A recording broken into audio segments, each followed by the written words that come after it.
Good morning students. पाठ 13 विद्युत धारा में आज हम आपको पढ़ाएंगे विद्युत परिपथ और उसके अवयव। परिपथ में क्या क्या होता है और उन अवयवों को कैसे प्रदर्शित करते हैं, उनके प्रतीक। ये तीन बातें मैं आज आपको पढ़ाता हूँ। तो बच्चों ध्यान से सुनेंगे कि विद्युत परिपथ क्या है। तो वह रास्ता या वह मार्ग जिसमें विद्युत धारा बह रही है वो परिपथ कहलाता है। आपके घर में भी परिपथ है जिसके द्वारा आपके सारे यंत्र जो बिजली के उपकरण हैं वो चलते हैं। आपके घर में भी परिपथ बना हुआ है। तो बच्चों विद्युत धारा के प्रवाहित होने के लिए जो मार्ग होता है उसी को हम विद्युत परिपथ कहते हैं। तो विद्युत परिपथ कई प्रकार के होते हैं, जैसे हमारे घर में भी मैंने बताया। अब विद्युत परिपथ का चित्र बनाने के लिए मुझे जो उसमें उपकरण प्रयोग होंगे उनके मैं संकेत आपको पता होगा। तो पहला है विद्युत सेल। विद्युत सेल का प्रतीक क्या है ये मैं आपको दिखा देता हूँ। इस चित्र के माध्यम से आप देख लें कि विद्युत सेल कैसा है। मैं रोशनी दिखाता हूँ आपको, आप थोड़ा ध्यान से देखें कि ये यहाँ पर किताब में विद्युत सेल है। तो इसका इस प्रकार प्रदर्शित करते हैं प्लस और माइनस लगाकर। और अगर बैटरी है तो उसमें कई सेल होंगे, कई सेलों का संयोजन इस प्रकार दिखाया जाता है। प्रतिरोध तार को इस प्रकार प्रदर्शित करते हैं। और विद्युत बल्ब का प्रतीक ये है। कुंजी यानी ऑन ऑफ का जो बटन होता है वो इस प्रकार प्रदर्शित किया जाता है। एमीटर जो विद्युत धारा को नापता है इस प्रकार। और वोल्ट मीटर जो विद्युत वाहक बल या विभवांतर को नापता है वो इस प्रकार। और अगर धारा को कम या ज़्यादा करने वाला जो यंत्र होता है, जैसे वोल्टेज आपके घर में, उसे हम इस प्रकार प्रदर्शित करते हैं। ये धारा नियंत्रक है। तो इस प्रकार हमने देखा कि किस प्रकार जो उपकरण है उन्हें किस प्रकार हम प्रतीकों द्वारा प्रदर्शित करते हैं। तो बच्चों अब हम आपको आगे पढ़ाते हैं और एक परिपथ बनाकर दिखाते हैं। जैसे एक परिपथ मैं आपको बनाकर दिखाता हूँ। ये एक परिपथ बनाते हैं हम, इसमें सेल लगा देते हैं प्लस और माइनस, और एक कुंजी लगा देते हैं। कुंजी, ये कुंजी हो गई, इससे ऑन ऑफ होगा, इसी प्रकार लगा सकते हैं। और इसमें एक विद्युत बल्ब हम लगा देते हैं।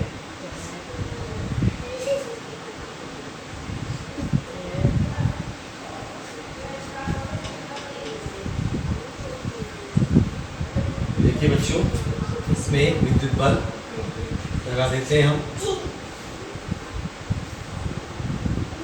ठीक है। और चाहे तो आप इसमें एमीटर भी लगा सकते हैं जो विद्युत धारा को नापेगा, और वोल्ट मीटर भी लगा सकते हैं।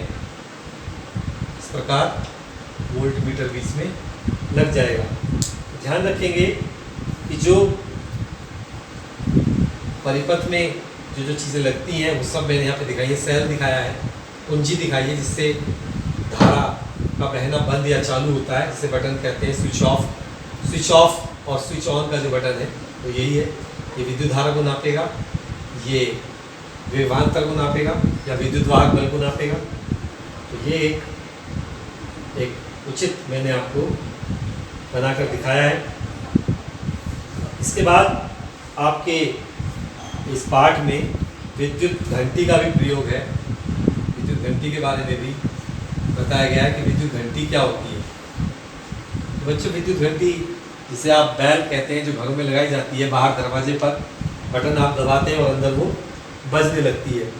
सबसे पहले तो ये समझ लीजिए कि ये जो विद्युत घंटी होती है ये विद्युत के चुंबकीय प्रभाव पर आधारित होती है। विद्युत धारा चुंबक भी उत्पन्न कर सकती है।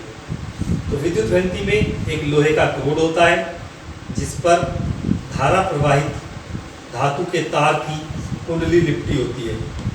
यह एक विद्युत चुंबक की भांति कार्य करता है। एक आर्मेचर जिसके एक सिरे पर हथौड़ा लगा होता है, विद्युत चुंबक के निकट इसके ध्रुव के सामने रखा जाता है। जब कुंडली से धारा प्रवाहित होती है तो यह एक चुंबक बन जाता है और लोहे को अपनी ओर खींचता है। लोहा बार बार उससे फिर टकराने लगता है और आवाज़ उत्पन्न करता है। तो घंटी को हम अपने परिपथ से जोड़ देते हैं और जब विद्युत धारा प्रवाहित करते हैं, मैं आपको चित्र दिखाने का प्रयास करूंगा। विद्युत घंटी का चित्र थोड़ा ध्यान से देखेंगे। ये विद्युत घंटी का चित्र है। इसमें ये आर्मेचर है जिस पर तार लपेटे हुए हैं और ये एक लोहे का हथौड़ा है, यहाँ पर ये लगा हुआ है नीचे। जब विद्युत धारा प्रवाहित करते हैं तो ये जो लोहे का घंटा है इसमें चुंबक उत्पन्न हो जाती है हथौड़े में और ये फिर लोहे को अपनी ओर आकर्षित करके बार बार इससे टकराता है और आवाज़ उत्पन्न करता है। तो इस प्रकार बच्चों, ये जो आपका विद्युत घंटी है, ये एक विद्युत उपकरण है जो चुंबकीय सिद्धांत पर आधारित है। अब बच्चों, घरेलू विद्युत उपकरणों के प्रयोग में हमें बहुत सावधानी बरतनी चाहिए, वरना हमें करंट लग सकता है और हमारे साथ दुर्घटना हो सकती है। तो उसकी कुछ सावधानियां मैं आपको बता रहा हूँ, किस प्रकार आप सावधानियां बरतें। एक एक करके मैं समझाता हूँ, थोड़ा ध्यान देंगे। उपकरण में क्या क्या या परिपथ में क्या क्या सावधानियां रखनी चाहिए। पहले तो एक ये है कि विद्युत धारा के खुले तार नहीं छोड़ने चाहिए। कहीं पर तार खुला हुआ है, आपने जोड़ा है तो उस पर टेप लगा दो और उसे छिपा दो। जब आप कभी विद्युत उपकरण को छेड़ रहे हैं या उसमें काम कर रहे हैं तो आपके हाथ गीले नहीं होने चाहिए। घरों में अच्छे प्रकार के विद्युत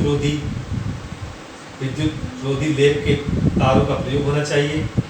विद्युत उपकरण अच्छी कंपनी के होने चाहिए, उनका मानकीकरण होना चाहिए, ठीक है। और विद्युत कार्य करते समय रबड़ के चप्पल या दस्ताने पहनने चाहिए और फ्यूज तार का प्रयोग करना चाहिए, ताकि अगर कभी लाइट तेज आ जाए तो फ्यूज फूक जाए और आपके उपकरण बचे, आपका परिपथ खराब ना हो। इसलिए फ्यूज तार का प्रयोग करना चाहिए। आजकल आधुनिक उपकरण प्रयोग किए जाते हैं जिन्हें MCB कहते हैं, तो MCB वगैरह लगी हुई होनी चाहिए, ठीक है। अब दो उपकरणों का मैंने बार बार नाम दिया है, एक तो एमीटर और एक वोल्ट मीटर। एमीटर के बारे में बता चुका हूँ कि ये विद्युत धारा को नापता है और इसे परिपथ में हम हमेशा श्रेणी क्रम में लगाते हैं। इसमें लगाते हैं श्रेणी